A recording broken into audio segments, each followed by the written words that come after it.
Hello JKSSB aspirant, मेरा नाम रजत है। मैंने वैसे मैकेनिकल इंजीनियरिंग की है और मैंने 3 बार KS के मेंस लिखे हुए हैं।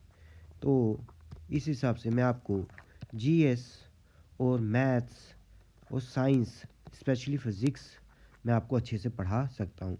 होप करता हूँ मैं कि आपकी मदद कर पा रहा हूँ और मैं अच्छे से लेक्चर डिलीवर कर पाऊँ। आज का मेरा टॉपिक है वो है मेंस्ट्रुएशन। देखो, मेंस्ट्रुएशन 2 में है। एक मेंस्ट्रुएशन यहाँ पे है, यह फॉरेस्टर का सिलेबस है ये, ठीक है। एक मेंस्ट्रुएशन है यहाँ पे, ये किसका सिलेबस है आपको पता है? ये समय फार्मासिस्ट का है। फार्मासिस्ट का अभी पेपर होगा, उसका है। तो यानी कि अभी पेपर 10 दिन के बाद फार्मासिस्ट का भी है।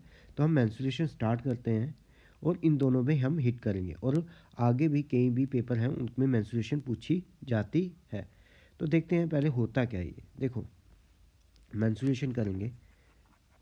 मेंस्ट्रुएशन है क्या? ये ब्रांच है किसकी? ऑफ मैथमेटिक्स की, ठीक है, जो डील विद, किसे डील करता है? जियोमेट्रिकल शेप से करता है। ये ऐसी ब्रांच है जो ज्योमेट्रिकल शेप से डील करता है। अब इसके 2 सब टाइप्स हैं, 2D और 3D। अब 2D और 3D क्या होता है? देखो,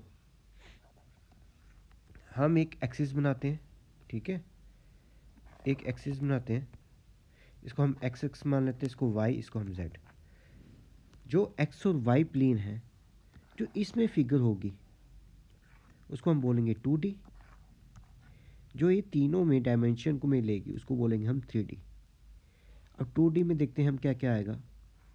स्क्वायर आता है, रेक्टेंगल आता है, रम्बस आता है, सर्कल आता है, और भी ऐसी कई फिगर्स होती हैं। हम इसको डायमेंशंस भी बोलते हैं, ठीक है ना। हम एक्स, ये एक डायमेंशन, ये दूसरी डायमेंशन। 2D में कितनी डायमेंशन आ गई? 1 और 2। 3D में आ गई एक्स, वाई और जेड। ये पहला आपका हो गया। अब हम क्या क्या पढ़ेंगे? देखो, 2D में हम क्या क्या पढ़ेंगे? Square, rhombus, rectangle, parallelogram, trapezium पढ़ेंगे हम, रेक्टेंगुलर, क्वाड्रिलेटरल पढ़ेंगे हम, सर्कल पढ़ेंगे हम, ट्रायंगल पढ़ेंगे, ठीक है। ये चीज़ें हम पढ़ेंगे। इसमें से ज़्यादा इम्पोर्टेंट है, बता देता हूँ। स्क्वायर है, रोम्बस है, रेक्टेंगल है, ठीक है, ट्रायंगल और सर्कल ज़्यादा पूछे जाते हैं। अब हम चलते हैं 3D पे। 3D में देखो क्या पूछा जाता है। Cube, cuboid, cylinder, cone, sphere, hemisphere, prism, pyramid, frustum, ये सब हैं। अब इसमें ज़्यादा इंपॉर्टेंट देखो क्या है। क्यूब है, क्यूबाइड है, सिलेंडर है, कोन है। ज़्यादा क्वेश्चन यहाँ से आते हैं। आज का टॉपिक स्टार्ट करते हैं हम। आज का टॉपिक है स्क्वायर। देखो, स्क्वायर से पहले हम एक थ्योरम स्टार्ट करते हैं, पाइथागोरस थ्योरम। ये सबको पता हो गई, फिर भी हम कुछ यहाँ से वापस रिवाइज करते हैं और देखते हैं शायद कुछ नया कॉन्सेप्ट हमें सीखने को मिले। पाइथागोरस थ्योरम क्या कहता है कि एक ट्रायंगल हो जिसमें एक 90 डिग्री का एंगल हो, एक उसका बेस हो, जो एक 90 डिग्री एंगल में किसके बीच में होता है? एक बेस में होता है, एक होता है परपेंडिकुलर, ठीक है। उन दोनों के बीच में 90 डिग्री एंगल होता है। उसके सामने जो होता है ना, ये 90 डिग्री के जो सामने होता है वो होता है हाइपोटेन्यूज, ठीक है। अब वो क्या कहता है, बेस का स्क्वायर प्लस परपेंडिकुलर का square is equal to hypotenuse का स्क्वायर होता है। ये इसमें कहता है, ये सबको पता होगा। लेकिन अब देखो, जो कुछ कुछ कहीं को ना पता होगा, इसके ट्रिपलेट्स बोलते हैं। ट्रिपलेट्स मतलब कि ऐसे दो नंबर जिनका स्केल का सम करें वो तीसरे के बराबर आए, उसको हम ट्रिपलेट्स बोलते हैं। हम 3 का स्केल करें, 4 का स्केल करें, 5 का स्केल के बराबर आएगा, तो हम इसको ट्रिपलेट्स बोलते हैं। ठीक है, जैसे 3 4 5, 5 12 13 8 15 17 20 21 29 24 7 25 49 41 60 11 61, ये क्या है, ट्रिपलेट्स हैं। ठीक है, आप कम से कम 4 याद कर लो, ये भी तो आएगा ही, है ना, ये याद कर लो आप। और कहीं भी कई बार क्या होता है कि आपको सीधा सीधा सवाल पूछ लिया होता है कि ये राइट एंगल तो है कि नहीं, ये पाइथागोरस को मतलब कि आपको मीट करती है कंडीशन की, उसमें आप अगर आपने ये ट्रिपलेट्स याद किए होंगे तो आप आराम से इसका आंसर दे सकते हैं। और एक और प्रॉपर्टी है, इन ट्रिपलेट्स का मल्टीपल होता है ना, जो इन ट्रिपलेट्स का जो मल्टीपल होता है वो भी कंडीशन को मेट करता है। कौन सी, base square plus hypotenuse square is equal to, sorry, base square plus perpendicular square is equal to hypotenuse square का कंडीशन को मेट करता है। देखो जैसे 3 4 5 है, अगर इन सबको हम 2 से मल्टीप्लाई करेंगे, 3 का 2 का 2, 3 का 2, 3 इंटू 2 6, 4 इंटू 2 8, 5 इंटू 2 10।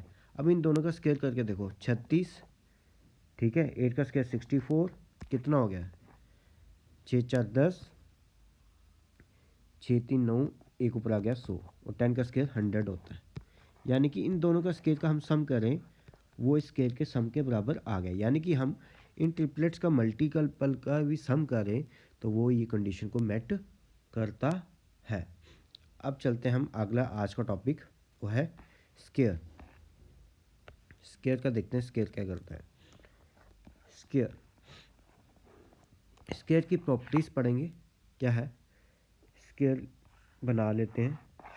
ठीक है, या यहाँ से भी ले लो आप, यानी कहाँ ये,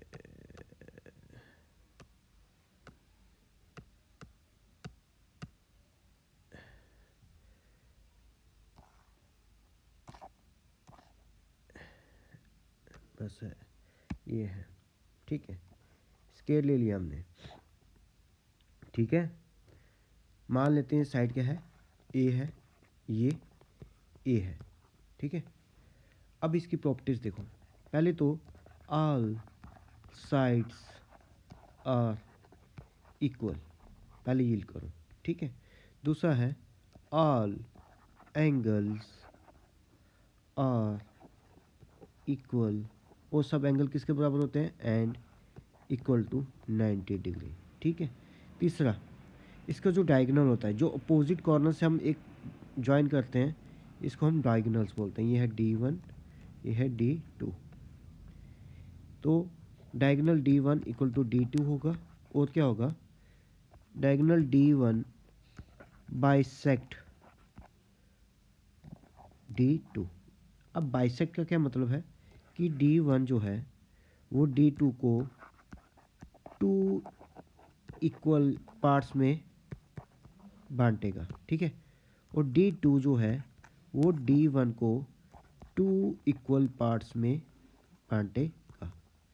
यानी ये दोनों आपस आपस में क्या करेंगे, इक्वल पार्ट्स में बांटेंगे। यानी कि जो ये D1 है, ये वाला, इसका जो यहाँ से लेके यहाँ तक जो होगा लेंथ, यहाँ से लेकर यहाँ तक लेंथ वो बराबर होगी, और इसका लेंथ यहाँ से लेके यहाँ तक, और यहाँ से लेकर लेंथ यहाँ तक क्या होगी, बराबर होगी। ठीक है, ये आ गई पहली प्रॉपर्टी, ये आ गई सेकंड प्रॉपर्टी, ये आ गई थर्ड, ये आ गई फोर्थ। अब इसके आगे एक और है। अब इसका पैरीमीटर क्या होता है, पैरीमीटर, पैरीमीटर का फॉर्मूला है, पैरीमीटर होता है इसका सम, बाउंड्री का सम, इसका सम, इसका सम, इसका सम, और इसका सम, कितना हो गया, ए कितने, 4 ए हैं, यानी 4 ए का सम, ए प्लस ए प्लस ए प्लस ए, कितना आ गया 4 ए, पैरीमीटर आ गया। अब एरिया क्या होता है इसका, साइड का स्क्वायर, ए इंटू ए, कितना आ गया ए स्क्वायर। अब डायगोनल देखो, अब जो हमने डायगोनल लिया था D1, अब इसका डायगोनल देखो क्या होगा, कैसे लेंगे हम, देखो हम एक स्क्वायर बना लेते हैं, एक ये ले लेते हैं, ये 90 डिग्री है, ये ये आ गया D1। अब देखो D1 क्या बन गया, हाइपोटेन्यूज, D1 का स्क्वायर इक्वल टू ए का स्क्वायर प्लस ए का स्क्वायर, कितना हो गया 2a स्क्वायर। अब D1 यहाँ से हट जाएगा, स्क्वायर रूट आ जाएगा, क्या आएगा √2a, यानी डायगोनल का जो होगा वो क्या होगा √2a। अब डायगोनल दोनों बराबर है, हम d लिख सकते हैं, डिवाइड बाई √2, ये क्या आ जाएगा a। ये याद रखना, ये इंपॉर्टेंट है। स्क्वायर का डायगोनल जो होगा वो साइड किसके बराबर होगी, डायगोनल का √2, ये आप सीधा सीधा याद रखो, ठीक है, वहाँ पे आपको निकालने को तो आएगा नहीं। अब एरिया क्या होता था, ए स्क्वायर, ए स्क्वायर किसके बराबर हो गया, डी स्क्वायर बाय √2 का स्क्वायर क्या हो जाए 2, यानी आप याद रखना A square is equal to D square by 2। अगर हम कहीं पर एरिया का रेशो लेते हैं ना, एरिया का रेशो, ठीक है, वो किसका, वो डायगोनल के स्क्वायर का रेशो के बराबर हो जाएगा, याद रखना, डायगोनल के स्क्वायर के रेशो के बराबर भी होगा। अच्छा, अब देखो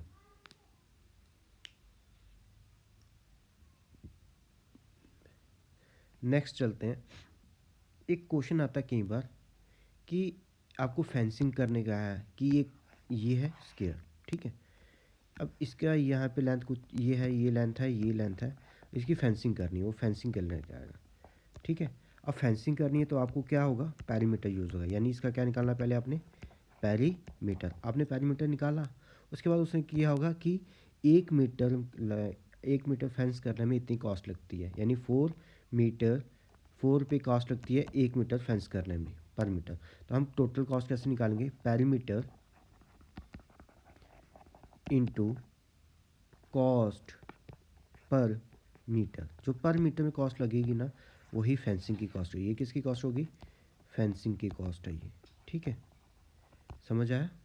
हाँ, अब देखो ग्रेवल के भी पूछते हैं, ग्रेवल क्या होता है कि एरिया में जब हम या कुछ उसको प्लेन कर रहे होते हैं, ठीक है, या कुछ उसमें हम लगा रहे होते हैं, तब उसका एरिया का कॉन्सेप्ट आता है। तो तब क्या होता है, हम क्या करेंगे, area into cost per metre square, हम ये मल्टीप्लाई करेंगे, या हमें ग्रेवलिंग की कॉस्ट आ जाएगी, एक ग्रेवल का कॉस्ट ऑफ ग्रेवलिंग की हमें आ जाएगी, समझ गए। ये बहुत इंपॉर्टेंट है क्वेश्चंस, ये पूछते हैं कई बार, ठीक है ना। और ये डायगोनल का स्क्वायर, ये वाला भी आपको पूछेंगे। ये 3 हो गए आपके। अब चलें आगे, देखो यही मैं करता हूँ इसी में साथ में एक क्वेश्चन कर लेते हैं, ठीक है। देखो क्वेश्चन करते हैं, देखो एक स्क्वायर है, उसका पैरीमीटर कितना है, पैरीमीटर उसका दिया है 540, आपको एरिया निकालना है। अब आपको पैरीमीटर से पहले क्या निकालना पड़ेगा, साइड निकालनी पड़ेगी, साइड से क्या हो जाएगा, उसका स्क्वायर करेंगे तो क्या आ जाएगा, एरिया आ जाएगा, ठीक है। तो पैरीमीटर का क्या फॉर्मूला, 4 इंटू ए, वो किसके बराबर है 540, ठीक है, ए इक्वल टू 540 डिवाइड बाई 4, कितना आ जाएगा बताओ, कितना आ गया, 4 3 ज़ा 12, 4 5 ज़ा 20, 135। तो एरिया का स्क्वायर क्या आ जाएगा, एरिया क्या आएगा, साइड का स्क्वायर, यानी ए का स्क्वायर, यानी 135 का स्क्वायर, कितना आ गया स्क्वायर, 18225 मीटर स्क्वायर, ये आ गया एरिया का स्क्वायर, ठीक है। अब ये देखो उसने क्या कहा है, अगला क्वेश्चन देखो, कहता है कि रेशो दी है किसकी, डायगोनल्स की, ऑफ 2 डिफरेंट स्क्वायर, अलग अलग स्क्वायर्स की डायगोनल की रेशो दी है, ठीक है। हमें उसका ratio of two diagonals of two different square, ठीक है, डिफरेंट दिए स्क्वायर, उसकी रेशियो दी है कैसे 5:3। हमें क्या निकालना है, एरिया की रेशियो निकालनी है। किसकी रेशियो निकालनी है, एरिया की रेशियो निकालनी है। अब कैसे निकालेंगे देखो, हमें ये पता था कि डायगोनल जो है, ये अभी लगाया ना मैंने, ये वाला, ये साइड किसके बराबर है, d/√2। अब देखो a1 किसके बराबर है, d/√2, यानी d1/√2। a2 किसके बराबर है, d2/√2। ये √2 कैंसिल हो जाएगा, यानी कि अब जो साइड का क्या होगा, रेशो होगा, वो डायगोनल का भी रेशो होगा, ठीक है। अब इसका एरिया क्या होता है, a1 का स्क्वायर डिवाइड बाई a2 का स्क्वायर। इसका क्या होगा, d1 का स्क्वायर बाई d2 का स्क्वायर। अब डायगोनल कितना दिया है, 5/3, यानी कितना आ जाएगा, 5 का स्क्वायर डिवाइड बाई 3 का स्क्वायर, ठीक है ना। ये आ गया रेशो, कितना आएगा 25/9, यानी कि एरिया का क्या हो जाएगा, डायगोनल का स्क्वायर आ जाएगा। याद रखना, याद रखना। अब देखो, अब कुछ कंक्लूजन निकालते हैं। ये बहुत इंपॉर्टेंट कंक्लूजन है, ये बहुत ही ज़्यादा इंपॉर्टेंट है। देखो, जब आपको साइड दी हो, ठीक है, या पैरीमीटर दिया हो, या डायगोनल दिया हो, ठीक है, किसी दो साइड्स का, आपको कहेगा एरिया की रेशियो निकालो, तब क्या करना, आप a1 का स्क्वायर निकालो, a2 का स्क्वायर निकालो, वो सीधा बोलेगा। तो क्या करना, साइड का भी स्क्वायर कर लेना, ठीक है, रेशियो में सीधा सीधा। पैरीमीटर का भी स्क्वायर कर लेना, ठीक है, p1 होगा जो p2, और डायगोनल का भी स्क्वायर कर लेना, d1 स्क्वायर बाई d2। ये इंपॉर्टेंट है, ये अलग अलग दो स्क्वायर्स के लिए कहा है, ठीक है। उनका एरिया का रेशियो क्या हो जाएगा, साइड के रेशियो का स्क्वायर, ठीक है, पैरीमीटर के रेशियो का स्क्वायर और डायगोनल का रेशियो का स्क्वायर हो जाएगा, ठीक है। अब उसने, अब उल्टा, जब वो कहेगा कि एरिया आपको दिया हो, ठीक है, a1/a2 आपको दिया हो, गिवन हो, मान लो 16/9 है। अब वो कहेगा पैरीमीटर बताओ जी क्या है, आपको कुछ नहीं करना, इसका स्क्वायर रूट ले लेना है। 16 और 9 का स्क्वायर रूट कितना होगा, 4/3, यानी पैरीमीटर का रेशियो क्या हो जाएगा, 4/3 हो जाएगा। याद रखना ये चीज़, समझ आ रहा है। डायगोनल में यही करना है आपको, स्क्वायर रूट ले लेना है। जब हमें पैरीमीटर, डायगोनल और साइड दिए हों, हमें एरिया निकालना हो, हम स्क्वायर कर लेंगे। जब हमें उल्टा दिया हो, उल्टा करना हो, यानी साइड, पैरीमीटर, डायगोनल से सीधा एरिया निकालना हो, तो हम क्या कर लेंगे, स्क्वायर रूट ले लेंगे, ठीक है ना।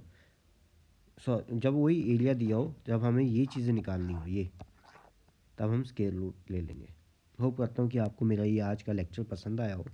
अगर पसंद आया, प्लीज़ लाइक करें, सब्सक्राइब करें और शेयर करें। मैं चाहता हूँ कि जो मैं अच्छा सा पढ़ा सकता हूँ वो बाकी बच्चों को पहुँचे, ठीक है। तो हम नेक्स्ट लेक्चर में देखेंगे, रिवाइज़ करेंगे हमने जो जो इसमें सीखा है।